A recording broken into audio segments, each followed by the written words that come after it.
We are live. Hello, everyone, and welcome back to another episode of the Cover One Roundup here live on the Cover One YouTube channel each and every Monday night, or subsequently wherever you listen to your podcasts. I am your host, Kyle Silagyi, joined this and every week by David Fox. And we have, I guess, a special episode is a way that it could be described. David's down in the beer over there. What kind of beer are you drinking? Are we allowed to say if we're not sponsored by this particular company? Is that a thing? You could say something that rhymes with it. Well, I'm drinking a Ping Ting, so Okay. there you go. It's my favorite beer, Ping Ting. Oh, good. Oh, wait, no, actually, never mind. I do have a Ping Ting thing on my wall. So everyone needs to know this. My friend used to work for VSP Graphics, which is a local visual graphics company in the area, and they used to put the Sabres board ads on the arena, on the boards. And he used to just give me the misprints. I don't know if they were given to him, but he gave them to me. So I currently have a big Yingling advertisement on my wall. Ping Ting. But Come on, Kyle. It is a special episode of the Cover One Roundup because it's the holiday season. Happy holidays, Merry Christmas, or whatever y'all celebrate. Merry or happy that. To everyone watching. Merry Happy Honda Days. Exactly, right? Yes, Happy Honda Days. And if you are watching from somewhere in the Western New York region, I hope you are safe. David, it has been a miserable weekend here. Just awful all around. Well, I've gotten the tail end of it because I flew up to my brother's home in Pennsylvania, which is where we are broadcasting from at the moment. Very nice. Oh, I say me. It's me. You're not here, unfortunately. But we were supposed to leave probably around 11 o'clock. The flight coming from Philadelphia started to come in on time, and then they had to divert back to Philadelphia. And then they did not leave until like 6:30 p.m. So thankfully, we were able to find a different flight that only left at like 2:30ish, so we got there at a reasonable hour. But yeah, we've gotten some of the tail end of this. But I have seen the unfortunate reality that is this particular blizzard in Buffalo and all of Western New York. So thoughts and prayers are, of course, with the strong, wonderful people of Buffalo at this time. Yeah, no, it stinks. I would not wish this upon anybody. No. I thankfully have found... no, I didn't find anything. I have kept power the entire time. So, I haven't had... I didn't think you were like, podcasting without power. I mean, if you were, that would be super cool. And I'd like to know what witchcraft and magic you'd be performing in order to do that. But, it's just plain old boring electricity, I guess. Right, Chad. Thanks, Benjamin Franklin. He was the electricity guy, right? Sure. Let's say that. Why is David wearing an ugly sweater and not an ugly Christmas sweater? First of all, how dare you besmirch the ransom, whatever their last name was from the Knives Out movie sweater? I spent a very reasonable amount of money on this thing. Nice. Okay. Second of all, what was second of all? I don't know. Let's say second of all is shut up. So, yeah, I'm fine with the chat critiquing David's attire this week. You're wearing a North Face t-shirt. Let's talk about that. What's wrong with this? Nothing. I don't know. There's something wrong with this. Why are we critiquing me and not you? No, I've gotten critique before, though not when I was wearing a blue crayon costume, which is one time maybe I should have been critiqued. No, that was commitment and at its finest. That and the turtleneck. I mean, come on. Bohemian Kyle was... You're right, Bohemian Bills man, Kyle. You need to wear that. If the Bills win a Super Bowl this year or any other year, you need to wear that and just be as stoic as possible. It's congratulations to a very well done season. Right. A delectable team. Yes. I will write about this in my manifesto. This is great. We're 5 minutes in and we've talked about nothing. I hope Bills players understand having two generational storms within a month of each. I'm dying. Within a month of each other isn't normal. Yeah, no, I've made that joke where it's like, oh, we're getting a generational storm, our third of the year. Like this is ridiculous. I don't think people understand how ridiculous this stretch of weather has been. Like after the last time we got 6 feet of snow, we didn't get 6 feet this time, not yet. It's not over. But like, right, the last time we got 6 feet of snow, I was like, well, thankfully we're getting the big one this year out of the way early. And then this one's just like, oh, actually, no, this sucks worse. It's awesome stuff. But this is a Bills podcast after all. And that's what we are going to be talking about. Oh, yeah, right. Yeah. In particular, we're going to be talking about the Buffalo Bills 35-13 win over the Chicago Bears. This is what we're getting to today here via the Roundup rundown. Again, I always struggle with that, despite the fact that it's self-inflicted pain because I made the graphic. I named this part. I know what it's called. Yeah. It's the Roundup rundown. So we're going to talk about our takeaways from it. James Cook, Jimbo, what a game. Weird vibes and more. We'll get into that. We'll also do what went right and what went wrong. That's the segment where we talk about what went right and what went wrong. And then also true or rubbish. And again, just a side note, the married couple that I saved the marriage from last week, they got divorced. Sad. And much, much more. So before we can get into any of that, this show and Cover One in general are brought to you by BetUS, who we will hear about right now.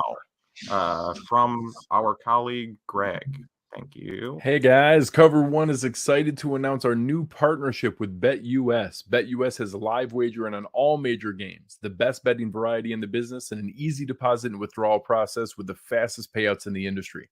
Our loyal Cover One fans get a choice between two exclusive offers, either a 125% sign-up bonus on your first deposit up to $2,500 or a free $50 bet with no deposit required.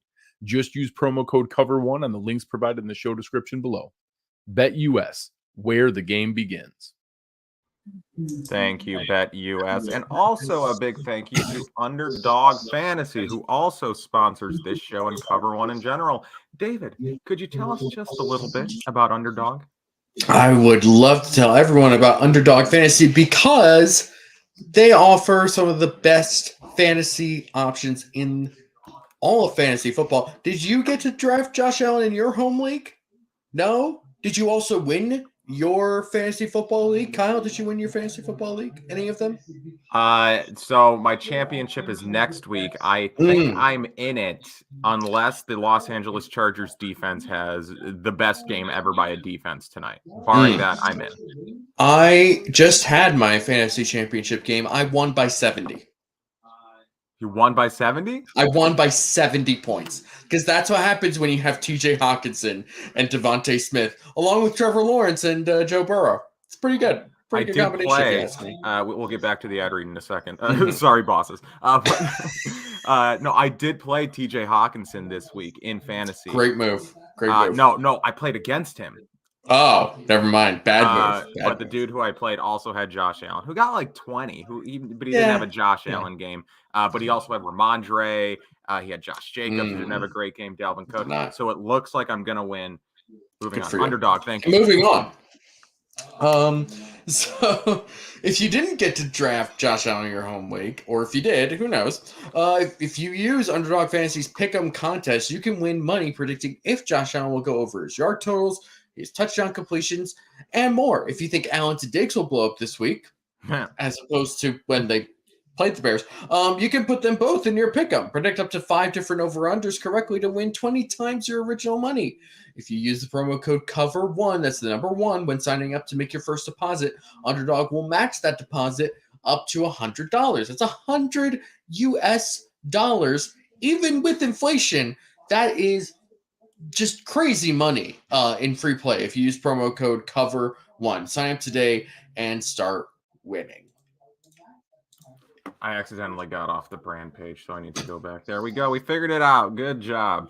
Yes, thank you, Underdog Fantasy, for sponsoring this show and Cover One in general. Same with BetUS. All right, moving on. We can actually talk about Jordan Poyer's driver coming in with the with David drinking Yingling. I can either confirm or deny that. Again, this is a pink ting because it's a ping ting, not a it's a sponsor. pink ting. Hashtag not a sponsor. Why not Jenny Cream? You know what? If somebody wanted to give me a Jenny Cream, if somebody wanted to sponsor this podcast with some Jenny Cream, let's get Jenny Cream on the line. Let's see if they want to sponsor the Cover One Roundup. Are you a Jenny Cream enjoyer? I've literally never had a Jenny Cream in my life. Oh, you're not missing out, but you are missing out.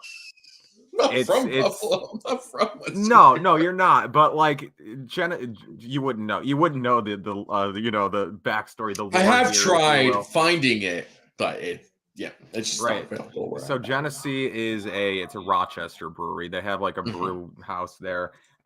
They make a lot of beers. Some are better than others, but the cream ale is a staple. And also they have a seasonal spring beer called the Ruby Red Kolsch. It is my favorite beer. It is the best beer, maybe of all time. Now we can actually talk about this football game that took place. There's not much to talk about, to be honest, but we're going to try to fill, an hour talking about this football game. We'll figure it out. We'll get there. Something monumental did. I just gave it away. Something monumental did happen before we went live here, David. It's something that may impact the Cover One Roundup each and every week here moving forward. I think this will have lasting impacts. So I was scrambling before we went live just to set up my area, because I just do this where I work, right? I just do this in my desk, and I don't like to have a webcam and a microphone in front of me all the time. So each week it's just like a mad scramble to set this up. So I was going through my drawer to find the missing leg to my microphone that often falls apart. So I found the leg, but I also found a whiteboard. So now I can do more. Oh, good. I can do even more visual bits on this audio podcast. Yeah, when you're not getting the glare from your computer screen. Yeah. This week's joke, Justin Fields, more like Justin Icy / Frozen Terps. Get it? You nailed it. That's comedy. Okay. But no, that is the story of this game, was the weather mostly. And the ground game did have to be the focus for both teams. Really, the Buffalo Bills did focus on the ground. And that leads me into my first takeaway, and that is James Cook and the running game in general. I do want to talk about a little bit of the running game in general, because you do have to give Devin Singletary his flowers to an extent, because he finishes the game with 12 carries for 106 yards and a touchdown, right? Statistically, had more carries, had more yards, had the same number of touchdowns. So it was a good game from Devin Singletary. So I do want to applaud him. But I mostly want to give a thumb, I guess, or I want to applaud James Cook. He finishes the game with 11 carries for 99 yards and a touchdown. Chef Jimbo, as we've long called him on the podcast, hell of a dude, hell of a player, is really coming into his own as a running back, which is very reassuring because, hold up, Roy writes, does one of you have a TV on? Voices in the background. That's a very good question. I do not have a TV on. Hang on 1 second. Hang on. Uh-oh. All right. Sorry, guys. We figured it out. Okay, but no, James Cook is very much coming into his own as a running back, which is reassuring, because coming into the season, kind of the, I guess, not concern, but what was projected to be his role was as a receiving back. And I wrote this earlier in the Cover One group chat. I did not expect at any point this season to write about how good of a game James Cook had and not mention him in the receiving game whatsoever. Right. Yeah. But that's exactly what happened in this game. Again, finishes the game with 1 reception for 9 yards. Not like a great game as a receiver by any means. But again, you look at what he accomplished on the ground, maybe his best game as a pure running back, as a professional, showed vision, burst, and speed. Actually, like, one of the issues that we had with him earlier in the year was just like he wasn't decisive. Like, he wasn't making decisive cuts whatsoever. Now, in this game, he was full of them. There was one run right at the end of the first half that really just kind of encapsulated for me what this game was for James Cook. He gets the ball. He's lined up next to Josh Allen in the backfield. gets the ball, like immediately runs into traffic. I don't know who the bear was, sorry. But whoever the bear was had pushed Deion Dawkins like directly into the path that James Cook was going to take.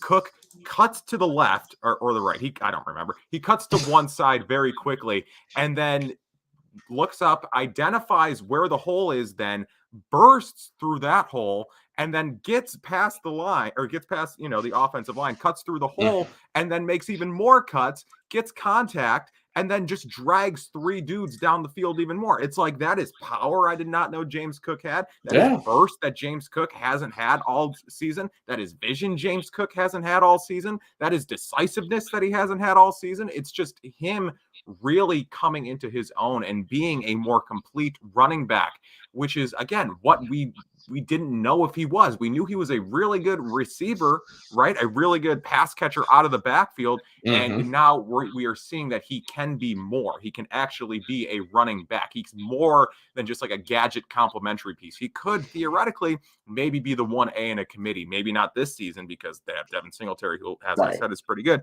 But next year moving forward, I don't know. And just like this brings me to the point that I do want to make, my larger point about James Cook is the linear progression that we've seen out of him each week, because early in the season, it did not look promising out of James Cook, right? Once every couple of weeks, he'd get the ball and maybe he would do something with it. Maybe he would make a mistake. But like I said, he like no decisiveness, like game speed wasn't, I guess, where we wanted it to be. Just kind of not really being quarterback friendly in the receiving game. Just like all these things where it was like, I kind of wish you were doing this. Like, I kind of wish these were things that you could do. And now we are seeing that, like, he made mistakes early in the year. He went through his growing pains, but now we are seeing visual proof that he has fixed these mistakes, right? He is always, in a good position for Allen. Maybe not on the interception that Allen threw yesterday, but again, you see more often than not, he is in a good spot for Josh Allen to be a safety valve. You were seeing, again, the vision, the burst, game speed is up to par now. He just looked so good yesterday. And again, it is that linear progression. It is the fixing of the mistakes that were so obvious and so clear early on. Now, we are seeing that he has the work ethic and the ability to, he's coachable. He can identify the mistakes and he can fix the mistakes. That is why I'm excited about James Cook moving forward. So, David, what were your thoughts on James Cook in this game? Well, I mean, it really looked like he was going to have a great game from the first drive, because on that there was a 1st and 10 where he picked up 8 yards. I was like, all right, there you go. And then it got called back because of a hold that set up 1st and 20 where he picked up 22 yards on a run. It was just like, oh, all right, this is going to be a good game for James Cook, I guess.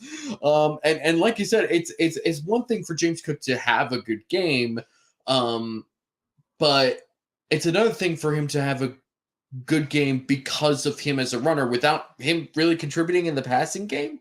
I mean, like, for the most part, he's usually contributed somewhat in the passing game, whether it was, that crazy Josh Allen scramble against the Dolphins where he picks up a touchdown in the end zone, or just, being a check down option. In this game, it was really just all him running the ball, and it was impressive. And he's never going to be like a Singletary where he makes multiple cuts and makes a bunch of people miss.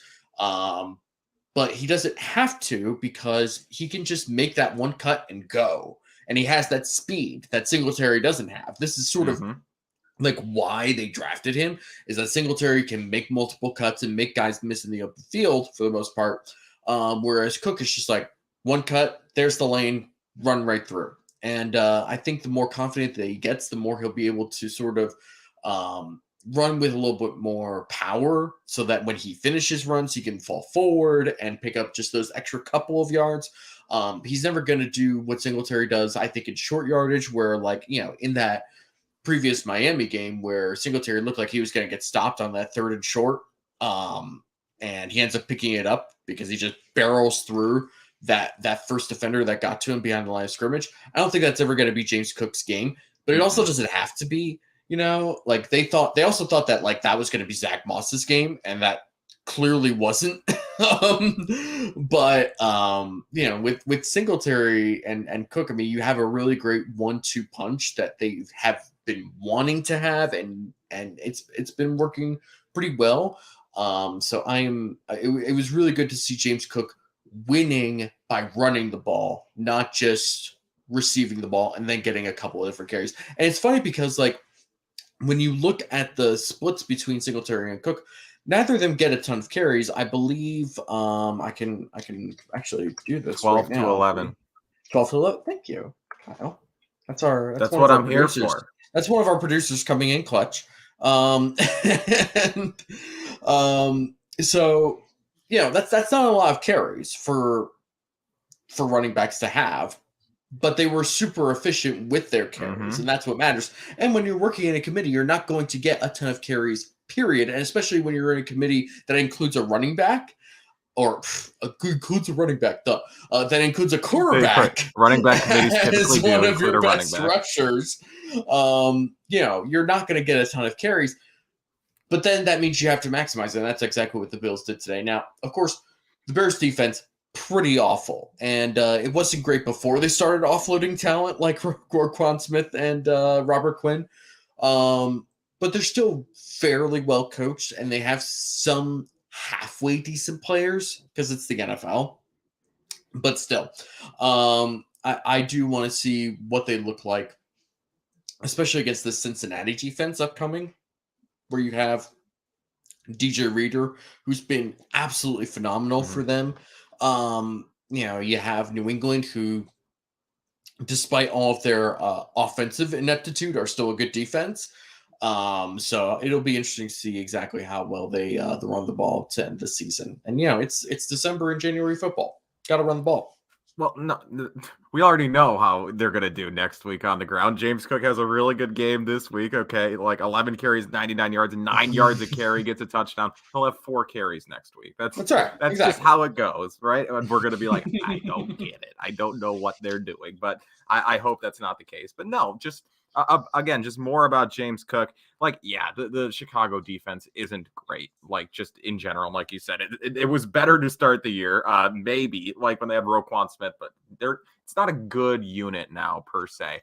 But like, regardless of the talent of that defense, the things that you saw from Cook, I think are kind of, regardless again of who he was playing, it's like, well, his vision was better in general, or just like, his decisiveness was better in general. And like the thing about Cook is neither of us are saying that he is a flawless running back, right? I don't want to pretend like I'm saying like, oh, he's a complete do it all back. He's going to be, RB1 next year, whatever. No, I'm not saying that, but like there is a very particular and specific way in which you can succeed with James Cook. And when the Bills do it, it works. And I do think that they should continue to, again, use him in said specific ways and, get him to get him going that way. There we go. Got it first try. Okay, David, what is your first takeaway? So my first takeaway is actually quite similar to your first takeaway, except that it's on the other side of the ball, which is the Bills' run defense was pretty good. Actually, very good, I would say. Now, there was a lot of problems on the first drive because they took it straight to the chin on that first drive. I was like, oh, no. This is going to be a game where the Bears hold on to this way longer than they should. And they kind of did, but that actually wasn't the defense's fault. We'll get into that. Yeah, we'll get there. But defense, my gosh, they brought it. I mean, they really did. That first drive was bad, but after that, I mean, they hit their run fits well. They tackled well. It looked like there was always somebody else coming in to rally if somebody else wasn't going to make the tackle. It was super, super impressive. We'll get a little bit more into him later, but Kingsley Jonathan, which, like, first of all, what is this name? Kingsley Jonathan. Did they screw something up on the hospital? Yeah, no, form? it is. It's like a misprint, right? Or it's just like, are you sure? It's what it sounds like. It should be Jonathan Kingsley instead of Kingsley Jonathan. Now we're saying it's whatever. He played It is such a Syracuse football name, though. He played a very, very good football game. It was extremely impressive to see him. He was batting down pass. He was great in run defense. He was awesome. I mean, and we saw that in the preseason. He was great in the preseason, and That's he why showed Chicago up claimed in him. this game. That's exactly right. It was just super, super impressive to see, somebody else come up from the practice squad and just have a great game. And then again, Chicago's offensive line, not great, generally speaking, but they are pretty good in run blocking. So to have somebody like Kingsley Jonathan still perform pretty well against them, pretty good. It's really good. It's still the NFL. The other guys get paid, even if they're not that good. It was a very impressive game from Kingsley Jonathan. And the whole defense played very, very well. I mean, outside of one big play from Justin Fields where he threw a really good pass that Trey White kind of misjudged trying to get the pass breakup. Other than that, they kept the ground game very contained. I mean, what they have 80 yards rushing total by the end of the game? Yep, 80 net yards. And how much of that came on that first drive? Most. I mean, it was super impressive. And for a quarterback in Justin Fields who has over 1,000 yards rushing this season, that's incredible. That's just a great way to prove just what kind of defense you are as a team. And that is the type of defense they are. There's been questions about, is Leslie Frazier really good? Is Leslie Frazier doing this, right? Blah, blah, blah. I'm so sick of all these stupid Leslie Frazier questions. I've been sick of it since before the Kansas City game, quite frankly. He's a good defensive coordinator, and people need to get over that. Like, sorry, not sorry. This is the reality you live in. Leslie Frazier's a good defensive coordinator. Get with it.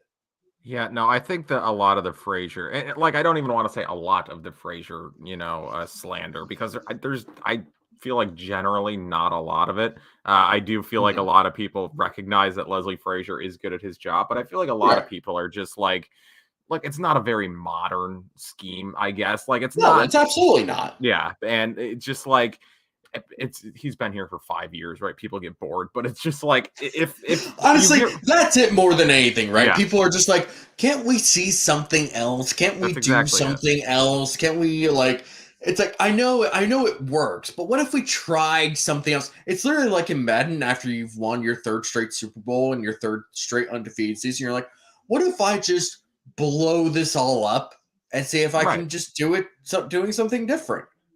That's exactly it. And that's the thing. Even if they do fire Frazier, what defensively is going to change? Right. You think McDermott's going to bring in? McDermott brought in Frazier is because they run the same type of defense. They came from Jim Johnson in Philadelphia. This is the defense. You're just going to have to live with it. I mean, let's be honest. Let's say in this hypothetical scenario, Leslie Frazier gets a head coaching job in 2023. And Steve Spagnuolo finally gets fired from Kansas City. Steve Spagnuolo gets that job in Buffalo immediately, basically, because they both all come from the same tree, and that's what they do. That's just how it is. That's hot. Yeah, sorry. Right, you're not. You get rid of Frazier, you're not getting rid of McDermott, right? He's not bringing in a new defensive czar and being like, yes, actually, they're not bringing in Jim Leonard to run the Dave Aranda tight front scheme. That's not what they're gonna do. That's what the people want, and I say do it. No. But RJ writes, Frazier is awful. Please let every other owner in the league know this. That's right. Can retire here. Exactly. You don't want him. You don't want Leslie Frazier, actually. But no, we'll talk about Denver later. Leslie Frazier in Denver it's fun. That's actually fun. Well, no, it's actually the least fun, which makes it fun because we'll get into Denver later in the vibe reading section, which is back. But I guess really just to talk about the ground game here, it is reassuring that the Bills do have this strong of a game against the run because, like I said earlier, just given the circumstances, the Bears are a run-heavy team. That's what they do.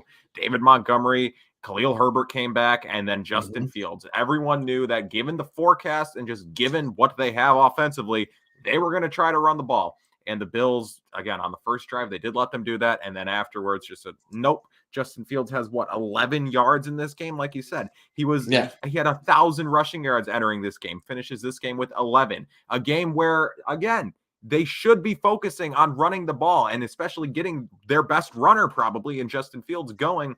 They just don't really try and they don't do it. They don't succeed. Yeah. So a good bounce back game here defensively, especially in run defense, which has been a concern here for the last couple of weeks.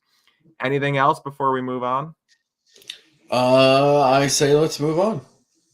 My second takeaway. This takeaway is a bit strange. I will preface that because it's not as much of a takeaway as it is a question that I'm going to pose to you, David, and chat.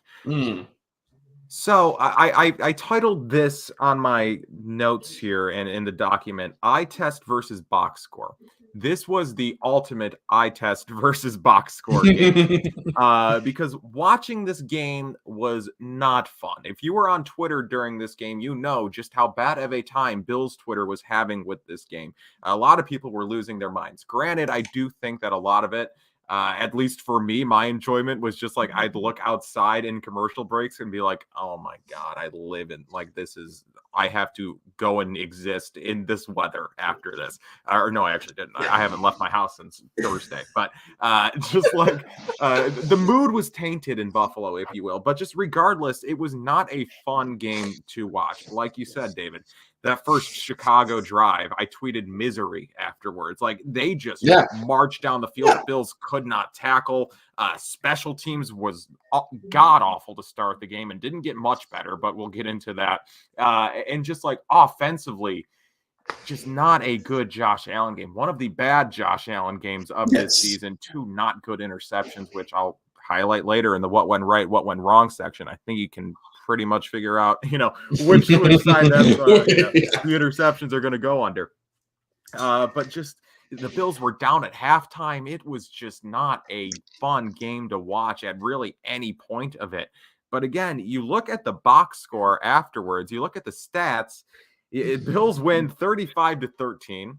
Outgained Chicago 426 yards to 209 yards, had an average gain of 7.3 yards. This compared to Chicago's 3.5, held Chicago to 80 yards on the ground. Like we said, Justin Fields only rushes for 11 yards. This is a quarterback that had 1,000 rushing yards entering this game, and they just completely eliminate him as a runner.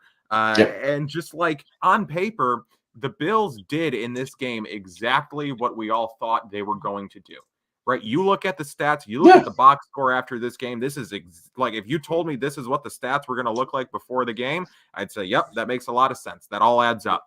But watching the game, it just felt like pulling teeth. It was just like, again, the offense could not get anything going. Josh Allen really, again, not having a good game. The ground game was fun, but again, like we said earlier, 12 carries for Singletary, 11 carries for James Cook. They were just efficient. It's not like they really were pounding the rock on the ground. It's just when they did, they picked up yardage, and then otherwise really couldn't get much of anything going. And it was very frustrating because the defense had a couple of really good stands, really good drives. Again, that Sean McDermott challenge, which I know you tweeted about it, David, where it was like, why did he challenge that? And it's like, oh, actually. I mean, the first couple angles you see, I'm like, why is this a challenge? Like, great. McDermott loves burning timeouts on challenges he's not going to win. Awesome. That's great. And then you look at it, it's like, oh, no, that definitely was down. Good for him. Which, like, on the one hand, it's like, of course we should expect a Carl Sheffer's crew to just not get a call right, and that's why you should challenge. But on the other hand, it's like, do we expect them to actually change a call even if it should be changed? Right, because it's a Carl Sheffer's crew. Exactly. They are so bad. It's honestly amazing just how bad most NFL officiating crews are. That's all I'm gonna say about that. Otherwise, the NFL officiating union is gonna come after. Right here. RJ writes, I hated that challenge just because it was a challenge for McDermott. I just assumed they are a long time out. Yeah, I texted my friends during it. I was like, why does he always who is his dude who's telling him to challenge these things? And then I'm like, oh, actually, maybe. Yeah. That was right. Right. Just, I mean, good on him, right? But then again, the defense makes that stand, they get the ball, turnover on downs, and then they go over and turn it over. It's just like, or what I think it was a turnover after that, but just like there were so many possibilities, so many opportunities for this offense in this game to deliver the fatal blow right off of the back of a defensive stand or just a defensive play, whatever. And the offense just didn't capitalize. And that's why it was frustrating watching this game. And like I said, just an irritating game to watch, not a particularly fun game to watch, despite what the box score says. So, David, my question to you and to the chat is, what is the more, I guess, accurate reflection of this game? Is it the eye test or is it the box score? The more accurate reflection is probably the box score, because ultimately at the end of the day, like, they won by what? 20-ish points almost? Yeah, a number of points. Yeah. 22. And not only that, they did that while turning the ball over 3 times. Yep. Which, like, most teams that turn the ball over 3 times, probably not winning a game. And then they're definitely not winning a game by 20 or so points, generally speaking. So I do think this is more of a, like, yes, it was frustrating to watch just because of how the offense performed, just sort of drive to drive, and especially like the turnover after the turnover was really frustrating. But I mean, at the end of the day, like, they did what they were supposed to do in pretty rough conditions. And I mean, honestly, the biggest issue, at least to me, was just the fact that they were so aggressive in terms of passing, not just like doing a lot of passing. Sorry, I'm adjusting things because I dropped my mouse over here. I'm not with my usual setup, so things are a little precarious.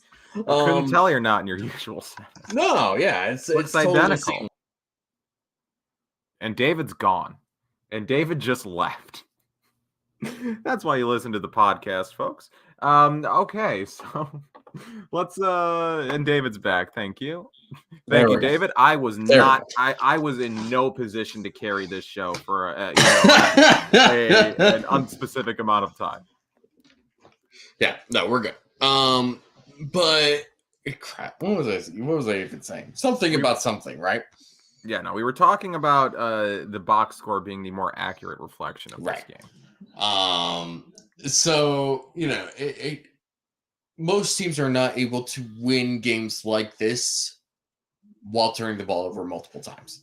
So I think that this is a reflection of how good this team actually is, in spite of how they might perform sometimes. And I think just like they were really aggressive on offense, not only just throwing, but also the way they were throwing. They were taking a lot of downfield shots, which, like, I'm obviously not opposed to. I like Ken Dorsey being a little more aggressive. In fact, I would say one of the criticisms I had of him was just the fact that he was a little too plain and conservative in his passing offense, like a lot of think and dunk down the field, and not enough aggressive shots.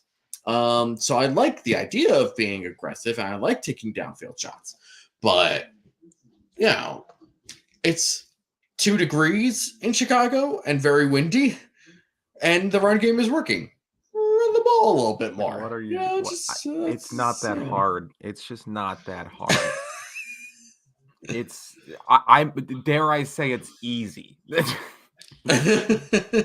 Like, look, I couldn't do it any better, but also I'm not being paid to do it. Is my general opinion on that in general. But just like, you know, ultimately, you know, they found a way. They found the balance, particularly in the second half. I felt like, I think in the first half they were definitely pushing the envelope in terms of aggressiveness on offense, whereas in the second half they were just like, all right, let's just run the ball a little bit better. And that Josh Allen turnover came, the interception in particular, came on a, you know, pass where he's trying to check it down and pick up the yards, and he just like didn't quite get himself set, overthrew James Cook a bit when he wasn't really looking. And then Gabe Davis had a fumble. You know, that's those sorts of things are actually not on the offensive coordinator. And in particular, it's definitely not on play calling. So I felt like in the second half he adjusted to what he should be doing, and that to me is a very good sign of a good offensive coordinator. So I don't want to put like too much on Ken Dorsey Good on a job, game where they Ken. scored 35 points. So it was like you said, it probably falls more on Josh Allen not doing what he should be doing, especially in terms of taking care of the ball. And also that Gabe Davis fumble was just brutally bad.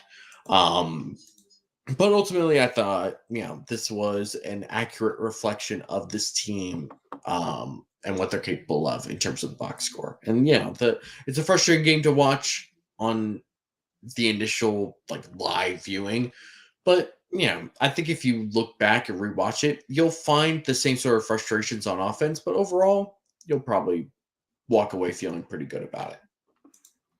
Steve writes, box score for the defense and the eye test for the offense. The defense gave the offense many opportunities to make the stats look better than the game did.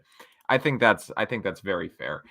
Just in terms of again, this offense, Allen in particular, I'll leave it. I'll leave it for what went right, what went wrong, the Josh Allen stuff. But Roy here writes, throwing into double coverage to your shortest receiver is not wise. Yes, we'll get into that. Yeah. David, what is your second takeaway? My second takeaway was that this game felt a little reminiscent of the Atlanta game last year, which kind of seems to have evaporated from people's memories because it was very late in the season and it was followed very shortly by a perfect game by Josh Allen and the Bills offense against the Patriots in the playoffs, which was great. But that the Falcons game was pretty bad. They were very close in score at halftime, and then Josh Allen immediately threw an interception on the first drive out of halftime. And then Ed Oliver basically said, this is not how this game is going to go, and just destroyed the Falcons' offensive line. It is very similar. That's kind of eerily. It's pretty similar. The offense struggled. The defense played super well. It's late in the season. The run game played very well. This is what more or less what happened, and that to me is in some ways frustrating, but also just oh, okay. Jordan Poyer's driver, $50 super chat. Thank you so much. And without even a comment to say, we appreciate it. Happy holidays. Appreciate it. Thank you so much. No, you're right. I'm so caught off guard. What was I saying? What was I jabbering on about? I know, right? Atlanta Falcons game. No, I can tell you why that game evaporated out of my memory. It's because I was at the game. I was drunk. That's why the game evaporated out of my mind, and that's why I have little recollection of it. No, I have a feeling most people drank through that game. Right. Jordan Poyer's driver. It's Merry Christmas, David and Kyle. Great podcast. Thank you so much. Very much appreciated. But yeah, just there were a lot of podcasts. I went to 4 Bills games last year. I had to do a podcast after all of them. I was drunk at every Bills game. So go back and watch the podcast from last year. You might be able to tell which game I was sober for and which games I was not sober for. All right. Very fun. But yeah, no, just not great. Josh Allen increasingly performs weirdly in 1 p.m. games, which I guess if I had to pick one, if I had to pick one that I wanted him to perform well in either prime time or 1 p.m. game, I would say prime time. And he typically does perform quite well in prime time. And especially with the playoffs coming up, But what if a playoff game starts at 1 p.m.? Does that equal out? Maybe. Well, see, no, that's good. Because the lights are brighter. Is it the time that's okay? So we have to have Josh on the podcast. I'll reach out to him. Is it the time or is it the stakes? Right. because I can just get brighter lights for 1 p.m. theoretically, if that's what That's the right. issue is. If it's a lighting issue, Justin exactly. says, "Thank God the Bengals game is prime time." I agree. He's going off this week. Absolutely, he's gonna be crazy this week. But like again, the following week, assuming he plays it all, not gonna be great, right? That game's gonna be on 1 p.m. It's a weird thing, but no, I do think. By the way, we're talking about a quarterback right now who has over 4,000 passing yards and 32 passing touchdowns. He's quite good. Yeah, no, He's he's the good. leading rusher for his team. I want the splits though. I want the primetime splits versus the 1 p.m. splits. Because I guarantee there's a dichotomy. I guarantee there's a weird the numbers are going to be weird. But like it's just strange. But he is good. I like him. This is my hot take for the week. My hot take for the week is that Josh Allen is a good quarterback. All right, I guess. I mean, if we're gonna go there, I guess we'll go there. Justin writes, if they're the top seed, none of their playoff games will be 1 p.m. starts. True. And also, again, I think it's a lighting issue. Just get brighter lights, and everything will be fine. Josh Allen is reverse Kirk Cousins. Yes, there was a game a couple of weeks ago, and by that I mean like a long time ago. I think Jacksonville played Minnesota at some point this year. And it was like the battle of the 1 p.m. quarterbacks. It was Trevor Lawrence versus Kirk Cousins. Now Trevor Lawrence is just generally good. Okay. David is looks like he's refilling his beer. So we will move on to the next segment. And he's also muted. We are moving on to the next. He's gone. Awesome. We're moving on. This is a great podcast. We're moving on to true. No, we're not. We're moving on. So what went right? I pressed back on my mouse as it fell, and anyway. This is a great podcast. We're doing great. Segment where we talk about what went right and what went wrong. What went right? David's mouth's falling. Yeah. The podcast went wrong. Okay, so what went right for me? We kind of touched on it earlier. It's the defensive line depth. Again, this is a team that just a couple weeks ago lost its star pass rusher in Von Miller, and we were wondering, how are they going to replace that production? Are they going to replace the pass rushing production and the run stopping prowess of Von Miller? We wondered who was going to step up. Would it be Greg Rousseau? Who would it be? And Rousseau has, but yesterday he wasn't the story. The story was just the depth of the defensive line in general. Again, Shaq Lawson is having a bit of a career renaissance in Buffalo, which I think we all anticipated that this was something that was going to happen, just given that we knew who Shaq Lawson was. Shaq Lawson in 2019 goes out and has a big year and then gets paid like he's an elite pass rusher, which we all knew that he wasn't. But then he ultimately comes back. That might have been 2020. I don't remember. But ultimately he comes back and he's the player that we all thought that Shaq Lawson was. And he's good again. And like, okay, now that he's in his role, he is good and he thrives in this role. And we'll talk about him more later in True or Rubbish. But yeah, Shaq Lawson having a big game yesterday, a pressure and a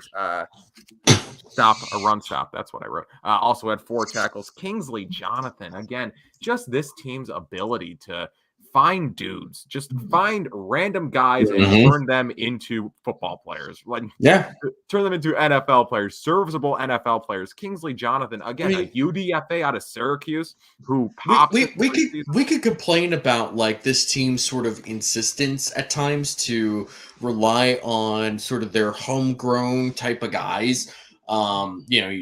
But there is a reason why they think that, and it's because they've generally been pretty successful with those types of guys, whether it's on defense or on offense. Pretty good. I mean, their track record is pretty good. Sometimes you miss because, it's real life, and you can't always just, do it in Madden and force feed someone into being good. Right. But there is a reason why they have been very confident in themselves and in their coaching staff and in their scouting staff. It's because they're in sync and they do a pretty good job. And that's why you get somebody like Kingsley Jonathan who makes good plays against the Bears in like the end of the season. Right. Again, and just like he didn't play yesterday, but an example of this is Mike Love, where it's like Mike Love was a UDFA in 2018, has literally stuck around on the practice squad for the entire time. And like, I am not confident that if they needed him, Mike Love could step up. Like, they just develop these dudes along quietly. And Kingsley Jonathan, I think we saw yesterday, could have a future in this league. Like, he could be a depth guy. Maybe more than a depth guy one day, but at least for the time being, a depth guy. Made plays yesterday on just 17 snaps, and I feel like I knew he was out. I felt his presence on each and every one of them. And then, I can't talk about the defensive line without talking about Ed Oliver, who had a day yesterday. 2 pressures, a sack, 4 run stops, and a batted pass at the line of scrimmage. Tim Settle had a game as well. Yeah. And again, just the defensive line in general bounces back and performs admirably in a game in which, again, Chicago was going to focus on the run, just given all the circumstances, given that that's what they do generally, and the weather. They were going to focus on the run, and they stopped them, hold them to 80 total yards on the ground. And the defensive line combines for 8 run stops and 20 for the whole defense. So a good game from the defensive line and a good showcase of their defensive line depth. Yeah, I agree. Okay. Not a lot more needs to be said there. David, what for you went right in this game? What went right was the balance between Cook and Singletary. Talked about it earlier, but when you're in a committee of running backs that includes not only Devin Singletary and James Cook, but also Nyheim Hines, who, let's be real, doesn't get a lot of carries, if any carries, really. He had a couple. He was targeted twice, I want to say, and had a catch. And if Josh Allen had actually, thrown an accurate pass, he would have had 2 catches, which is crazy to think about. He also made a great move on that catch on 3rd and 8 to pick up that first down, which is really great. So I did appreciate that. Anyway, but really the third running back on this team is the leading rusher, and that's Josh Allen. I felt like the balance between Devin Singletary and Jimbo Cook was great. And, Josh Allen having 4 carries, right, for however many yards he had? 41? Right. Give me, producer, I will look. The producer will look it up. But yeah, it was a very good balance. That's the sort of balance. 6 carries, 41 yards. 6 carries for 41 yards. I got the 41 yards right, not the carries right. That's weird. Good job. But it was good to see that type of balance between the two. And I think that's the balance that they need to maintain throughout the rest of their season. I think that you need to just I think having that balance keeps defenses off balance because of the type of runners that they are, right? Like Singletary is so is more experienced and can see the hole and make a couple of different cuts and make people miss in the open field. Whereas Cook is 1 cut and go, and you need that to just sort of keep defenses a little off balance. And then, of course, you have your Mack truck in Josh Allen to just sort of barrel through people and destroy people at will. Or hurdle. He can definitely hurdle too. So you do a little bit of everything. He's the man. This is unrelated, but Steve writes, AJ Epinesa has been very disruptive, 6.5 sacks in a very limited role. Does AJ Epinesa have 6.5 sacks? Yeah, he does. That is crazy. I never would have guessed that. I wouldn't have told you he had more than 3. No, absolutely not. Good for him. Good for you, AJ Epinesa. He's going to be a dude where just we're going to be talking in May, right? Or in April. Yeah. No, June. That's the one that comes after. We're going to be just talking in June about just AJ Epinesa and how he quietly had a great season. It's going to be I don't know if I ever remember seeing him though. Yeah, it's going to be one of those things, but no, good job, AJ Epinesa. Let's move on to what went wrong. This is where we talk about what went wrong. Special teams, it gets an honorable mention for me. And it's just an honorable mention because, again, as I wrote here on the whiteboard, it was icy/frozen turf, right? This was not great. This was not a great playing surface. So I feel like it'd be a little bit unfair, a little bit disingenuous for me to get on here and just kind of talk poorly about the special teams unit as a whole and then just ignore the circumstances in which they had a bad performance. That being said, they did have a bad performance. Tyler Bass misses a field goal plus a PAT.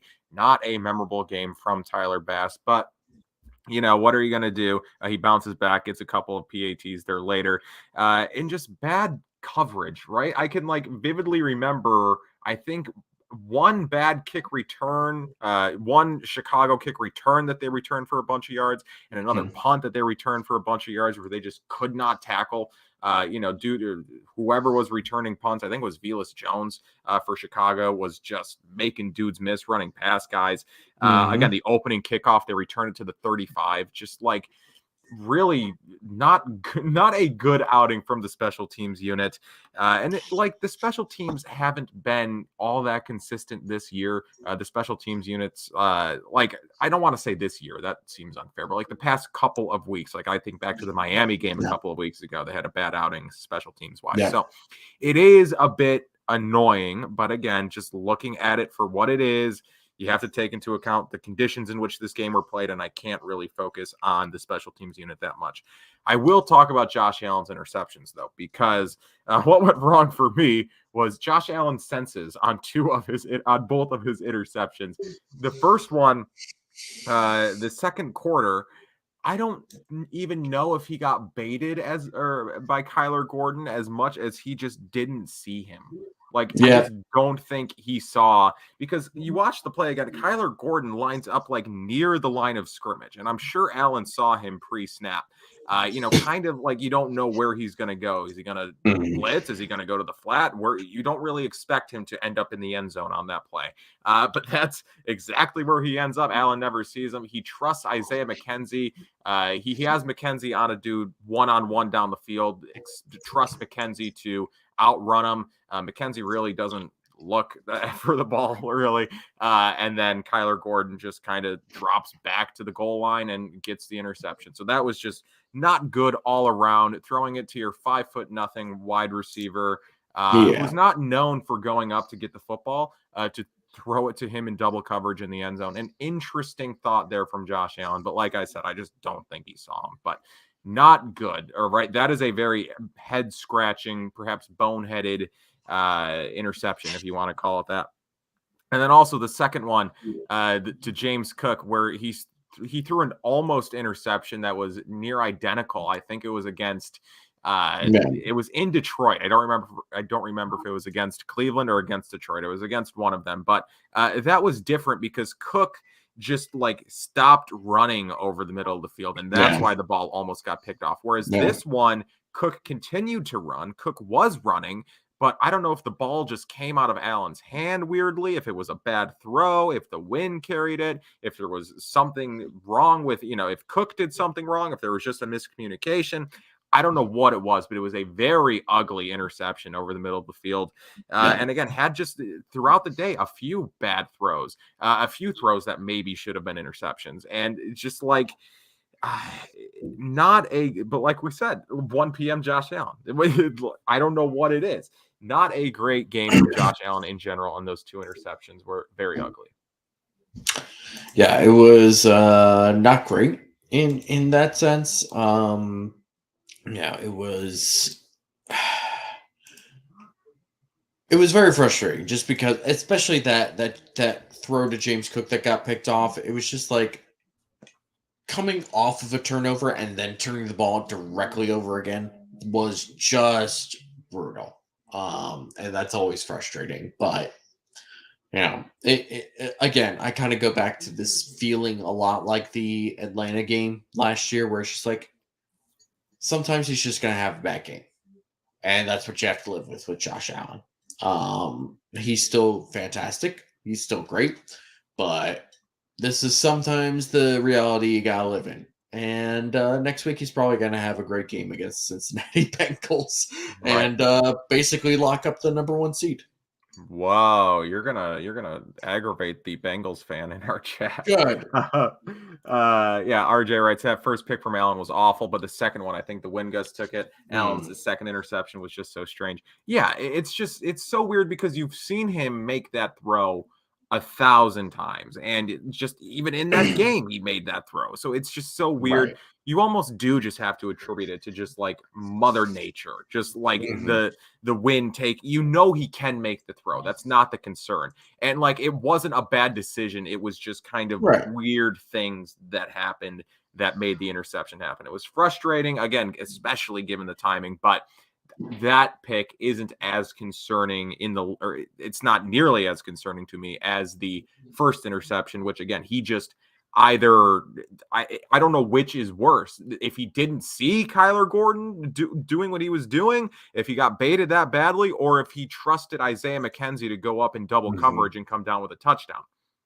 Neither is favorable. Neither is good. Right, yeah. David, to you, what went wrong in this game?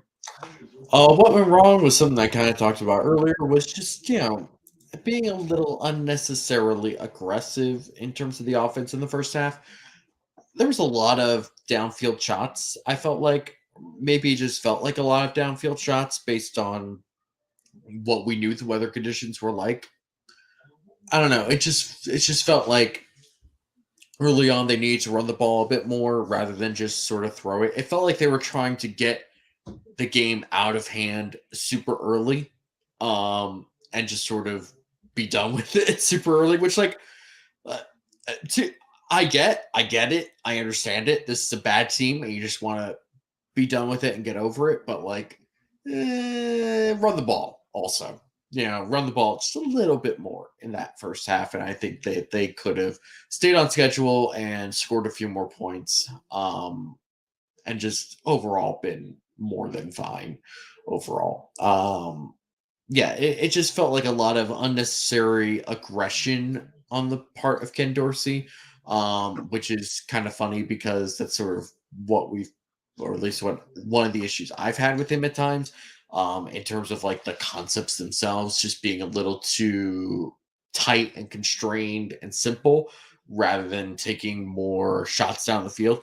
And actually, the last two games, it felt like they've been more attacking, which has been very encouraging to see, and it's something that you want to see out of your offense. But in this game, it just sort of felt like, okay, let's just relax a little bit. Let's just run the ball, get a couple of long scoring drives, and be done with this. Instead, they wanted to have a couple of quick scoring drives and be done with it. And unfortunately, a couple of mistakes did them in, and they had to basically take this into the fourth quarter to really put it away. So, yes, odd game in general, and I'm glad we're done talking about it, to be honest with you. Not that great of a game, but again, a game that they won. They all count the same ultimately, and they'll bounce back. They'll bounce back from this game. This is not the last you've heard of the Buffalo Bills. I know that's a hot take. David, it's time for True or Rubbish. Let's see if it's true or rubbish. Let's go. Let's go. This is the segment where I give David a number of statements. They're either true or rubbish. And then he tells me in his opinion, and then the chat can tell us as well, if the statement is true or rubbish. It's a very aptly named segment. And also, chat, if you have some of your own true or rubbishes that you would like us to answer, particularly David, right? Because David's the one who answers them here. Please leave them in the chat. I only have 3 this week because I wanted to open the floor. I wanted the people to submit their own. So do submit your own true or rubbish. Okay, David, are you ready? Let's do it. True or rubbish? Shaq Lawson will get another contract from the Buffalo Bills this offseason. I'm gonna say true. This was true all after all. Can't believe it. It was true. You love to see it. He's been great this year. He's really been good. Of course this is sort of dependent on like how much money he actually wants, but like if he wants a reasonable deal and wants to stay here, yeah, give him that. I mean, he's a great player when he's here. Well, not great player, but a very good player. A very good player. He's a very good player, and he's been playing well this season. He's frankly, I mean, I think one of the, if I'm remembering correctly, one of our truth or rubbishes before the season started was you asking me, Shaq Lawson is going to be the 3rd best defensive end. I'm pretty sure I said rubbish, and I have been proven wrong. He's been the 3rd best defensive end this year. Von Miller, Greg Rousseau, and Shaq Lawson.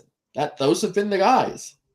I really think that he's been absolutely fantastic for them.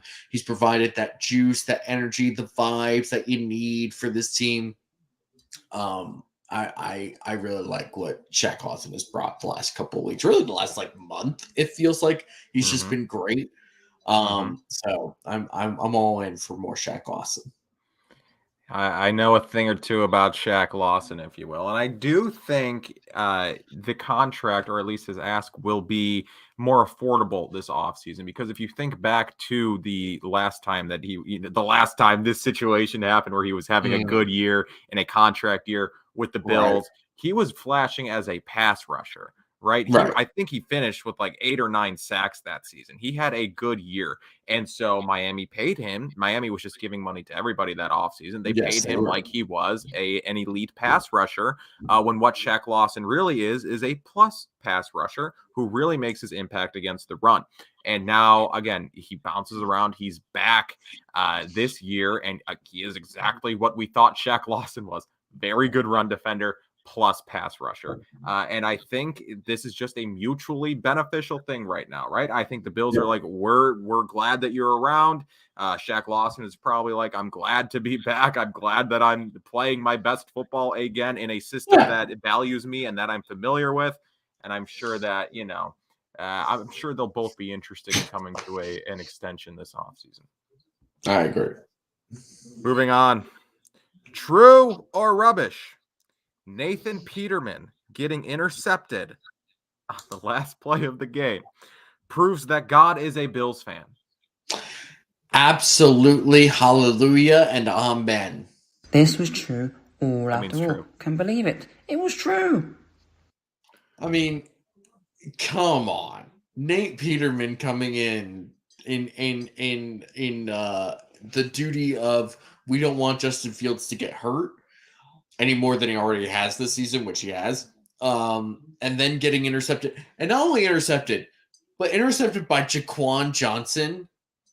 Like, come on. That's just good stuff. That's good, clean, pure comedy right there.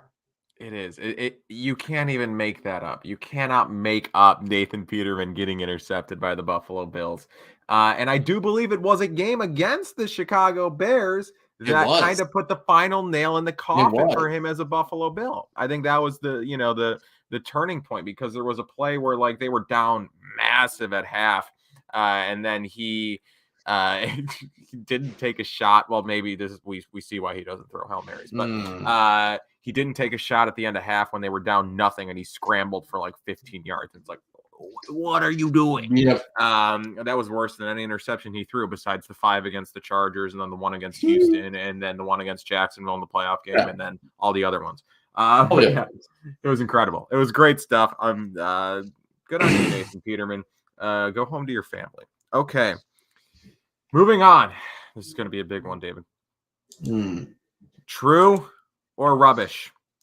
The Bills should absolutely, unequivocally, 100% start and play Kaiir Elam for the vast majority of the snaps this week against Cincinnati, barring disaster.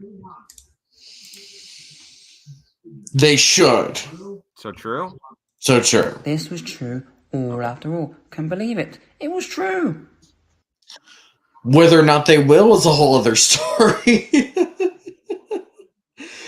This team just loves to trust their veteran guys and rotate them in. It's what they do. It's very irritating sometimes, but this is just what they do. I would love to see Kaiir Elam. I would love to see more of Kaiir Elam. Heck, I would like to see 90% of Kaiir Elam on defensive snaps. I don't think that's really going to happen. So, and they've got a tough task ahead of them with Cincinnati Bengals. Exactly. That receiving core is very good. Like when Trenton Irwin is making plays and catches for a team that has Jamar Chase, T. Higgins, and Tyler Boyd in front of him, that's when you know you have a good receiving core. So they cannot trot Dane Jackson out this week. I mean, Dane Jackson can, and they will. No, Yes. Don't say this. Dane Jackson has been struggling for weeks now. I am just You're trying to prepare me, and I appreciate it. I'm trying to help you here. No, and I do appreciate it. But, like, look, he's been struggling against not great Well, no, I take that back. They played some, they played Waddle and Hill 2 weeks ago, right? Listen, so it's not like I they played thought- bad receiving cores, but I thought there was no way the Dolphins were going to lose a fourth straight game to the Green Bay Packers of all teams. I thought there was no way that the Broncos would lose to the Los Angeles Rams being led by Baker Mayfield. Turns out both of those things were wrong. they can't do this. They cannot trot out Dane Jackson, who's been struggling against the likes of They will. Jamar Chase and T. They will. Higgins. You have to put an They will. athlete out there. You have to put Kyrie on, but whatever. We'll see what happens. I don't want to. If Dane Jackson starts and plays the majority of the snaps next week, there is no roundup. The podcast is not next week. I will say that right now, and I'm not announcing it. Right? People watching will know. People watching right now will know why there's no roundup next week. It's because Leslie Frazier and Sean McDermott have killed me. I'll be dead. Okay. That was true or rubbish this week. I think it's time to move on to the vibe reading section because this is a fun Our segment. very irregular segment. Right. The vibes in the NFL don't change that frequently, to be honest, right? It's like the teams that have had good vibes all year still generally have good vibes and vice versa. But no, this is the segment, again, if this is your first time watching it, I wouldn't, you wouldn't be mistaken or whatever. You wouldn't be ridiculed for it because we don't do it that often. But this is the segment where we take a look around the league and look at the vibes and give you a vibe reading, let you know what's going on. Because games, more often than not, and more often than the lamestream media wants to tell you, games are decided by vibes. Okay, the team with the better vibes, I would say 79% of the time, is the team that ultimately wins the football game. The team with better vibes entering wins. So let's take a look at the vibes. David, is there a team in the NFL right now that has better vibes than the Jaguars? Not even close. Not even a little bit close. That team was dead in the water. It looked like the Titans were once again just going to run away with that stupid, terrible division. And then the Titans fire their GM. A.J. Brown has his revenge game, and they fire their GM. The Jaguars start putting a couple of games together. They beat Baltimore in the last second. Then they have a pretty brutal loss against Detroit. They bounce back from that and win a couple of straight, including a dramatic win against Dallas in overtime on a pick six. And then they beat the Jets. They scored they did pretty well against the Jets. And that a great defense. And obviously they had to play like Canadian Tim Tebow, the Jets. But they still played pretty well against a very good defense. So now they play the Texans this week. The Texans, who have played pretty well the last couple of weeks, including earning a win against the Titans. They now play the Texans. It doesn't matter what happens in that game. It doesn't matter what happens in the next Titans game. The Jaguars and the Titans face each other in the final week of the season for the AFC South title. It is a winner-take-all, win-and-in scenario. And I got to tell you, the Titans are not it right now. And I know we're kind of getting ahead into another part of the Titans, or another part of the segment. The Titans, I mean, I want to say it was Paul Kaharski, who's a longtime Titans beat guy. After they lost to the Chargers a week ago, right? That was last week. He said he went into that locker room and they looked like they were defeated. It looked like they had no answers. They seemed like shocked and a little nervous about the fact that Jacksonville was creeping up on them in the division. And at that point, it's just like, you're done. Like, I'm sorry. Like, there's no recovering from that. You've kind of already admitted that your season's over and you don't know what to do anymore. That's brutal. It's all about the vibes. It is, and literally... I'm all for the Titans like collapsing at the end of the season, because it's so opposite of what they've done the last couple of years with Mike Vrabel, where they've just been like almost invulnerable. Like, they just sort of find a way to win these stupid games, and now they're collapsing. It's kind of nice. I'm not going to lie. It is nice. And, like, See, I'm not even proven right because I think I've never said a complimentary thing about the Titans on this podcast. I've just been like, yeah, I don't think the Titans are very good, and then they beat the Bills sometimes, and they always they find ways to win. But no, Derrick Henry is a dude. But when Malik Willis, who is not all that great in his current state, when Malik Willis is the quarterback that you were counting on, I don't know if I'm going to pick you to win many football games. Not at this point. Okay. Develop Malik Willis along and maybe, but not right now. Justin writes, Jags are scary. Trevor Lawrence is going to be a superstar when they get him some talent at receiver. And they did. They got him Calvin Ridley. Yep. This Jags. Buy Jag stock now. When Zay Jones, Zay Jones is having a great season and good for him. He has absolutely 100% earned it. Zay Jones having a great season. Christian Kirk, who they paid a bunch of money to, is probably never going to justify that much money, but he is playing pretty well this season, so good for him. Add Calvin Ridley to that mix, baby, you got a stew going. Like, yes, you do. You got something going there. Seriously, it's pretty impressive what they're doing there. Shout out to Doug Peterson as well, who got pushed out of Philadelphia by Howie Roseman, who was also having a great season. Putting together one of the best rosters in the NFL and has the Eagles cooking and hired Nick Sirianni, who's probably going to be the coach of the year. Right. So, kind of a win-win for everyone involved there. Doug Peterson gets to prove he's still a good coach, and, Howie Roseman gets to do whatever he wants. Power grab. Sad. But no, Jags are, I'm a big Jags are good. ETN. Yeah. Great stuff. Okay, let's look at the other end of the spectrum. Broncos fired their head coach today. Yes, they did. Nathaniel Hackett. Who is that? Nate Hackett. I don't think Very he has any name around these parts. Is he? I don't remember. I don't think he has any connection to the Buffalo Bills or any history with the Buffalo Bills. It's funny because he was on this coaching staff with Doug Marrone. He's best friends with Doug Marrone. They came up with Syracuse. They went to Jacksonville together after they got booted from Buffalo, or after Doug Marrone decided to steal a bunch of money from Buffalo. And Marrone basically threw him under the bus to try and save his own job, which he did.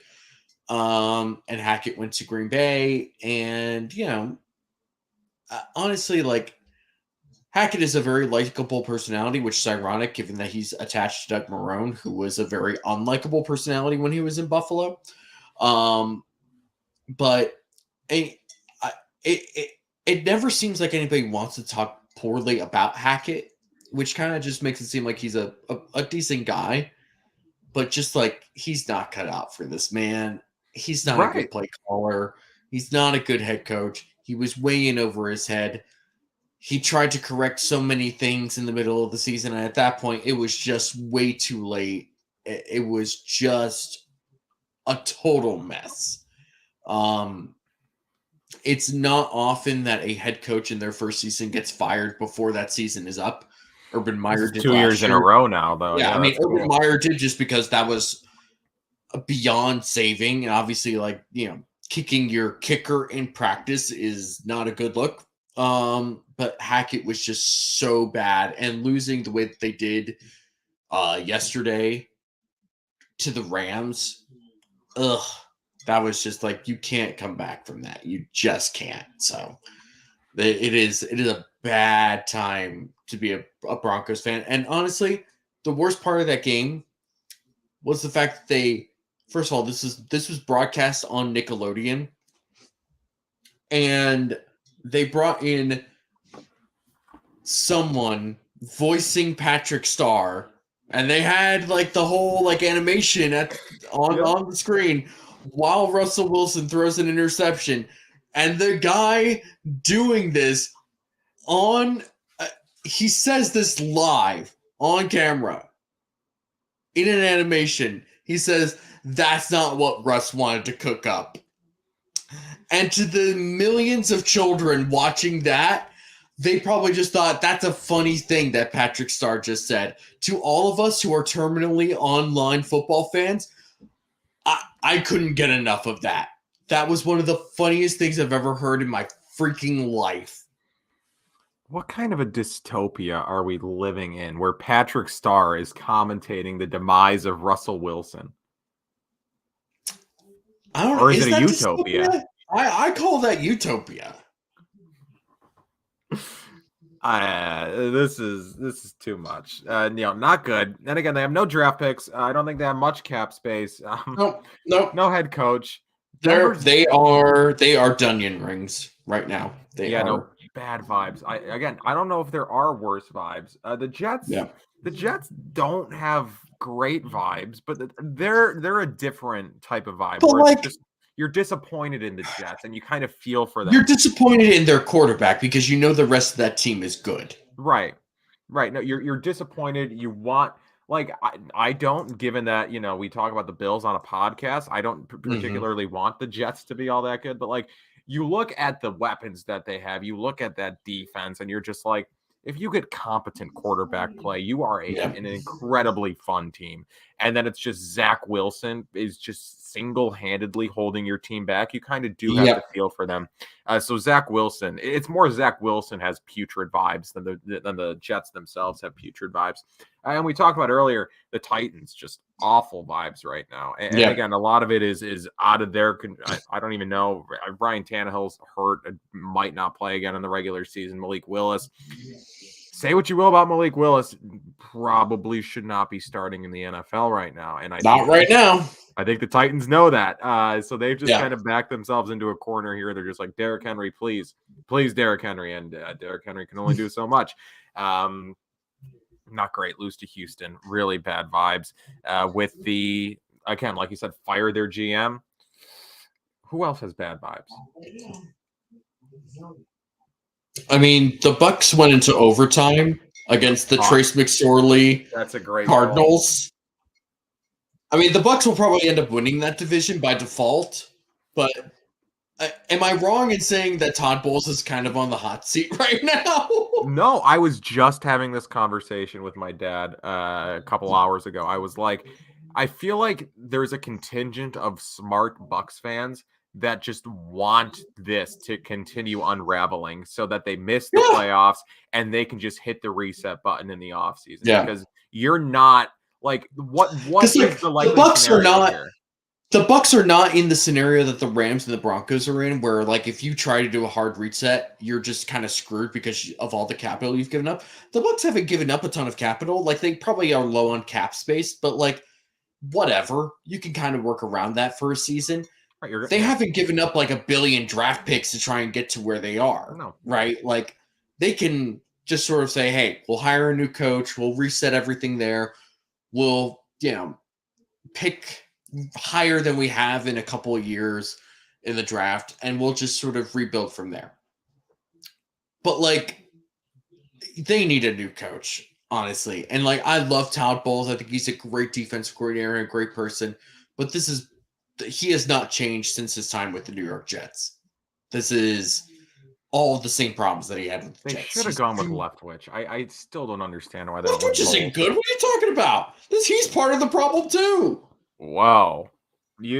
I don't know. Have you seen that offense? That offense cannot run the ball. You think the Bills are bad at running the ball consistently? Watch a Bucks game. They can't run the ball. I'm not saying it would have been better necessarily. I just think it would have been more interesting. To quote, I think you should leave.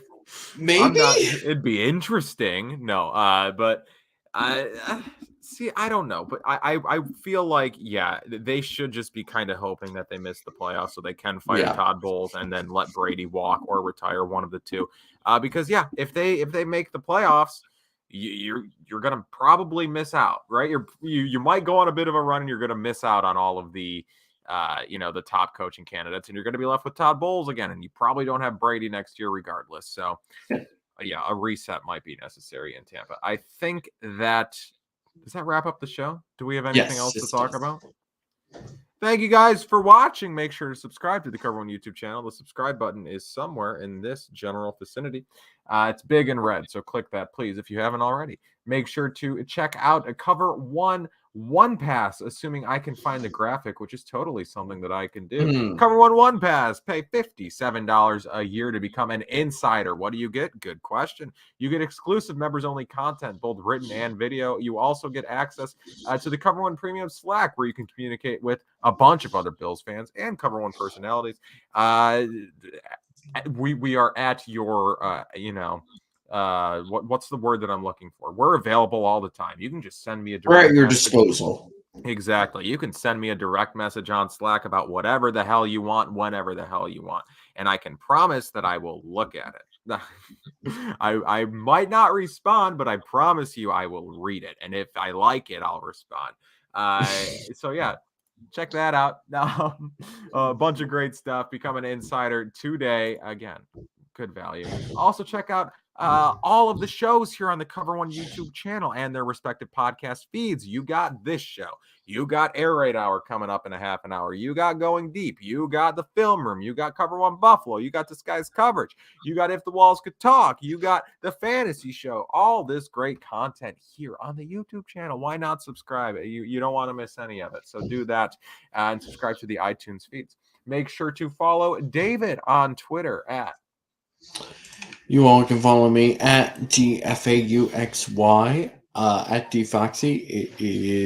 You'll find a whole bunch of mild and lukewarm takes and some slightly emotional tweeting during games. Kyle, where can the people find you?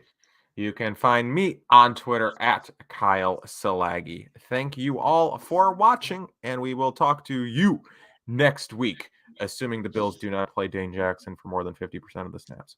Okay, bye-bye.